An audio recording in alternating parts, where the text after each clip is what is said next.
MegaMel, we're at the Montana-Canada border.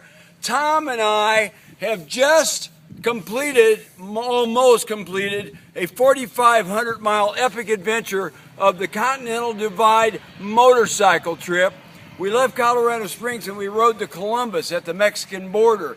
We then proceeded to go 2,000 miles of dirt and 500 miles of pavement up here to the Canadian border. Now we're going to return via Glacier, Yellowstone, Hot Springs, and get back to Colorado Springs to complete our trip. It's a dual sport adventure motorcycle trip. But the reason I'm going to talk to you is, what bike would you best take? What would be the best bike? I rode the DR650. It's a beautiful machine. Trevor, my son, who's filming, rode my V-Strom, which is a beautiful machine, 650. Tom rode the DRZ 400. Here's the thing, here's the key.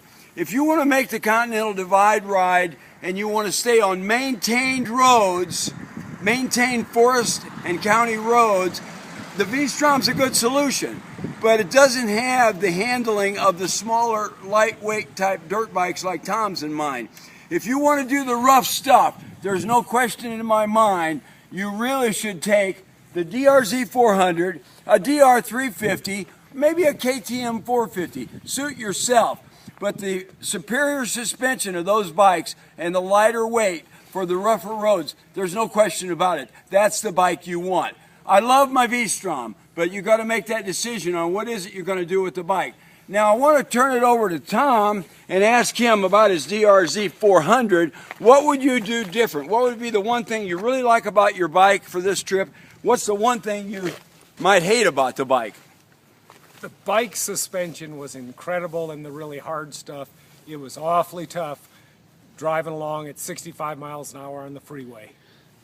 Okay, Trevor, what about the V-Strom? When we first hit the dirt roads in Wyoming, smooth, this baby handled fantastic. I loved it. Taking the corners, I could have used a better back tire with a little more knobby. Yep. Other than that, fantastic. I thought, this is the bike. I disagreed with my dad. But then we started hitting some of the roads with a little more bumps, potholes and rocks, and this minimalistic suspension just did not do the job. So I'm back on the MegaMel bandwagon. I think this bike, that bike, one of these more aggressive motocross styles, slightly modified for the road, would be the best suit. Hopefully that helps you out. That's a MegaMel YouTube for what bike to ride on the Continental Divide. Take it away. It's a MegaMel out.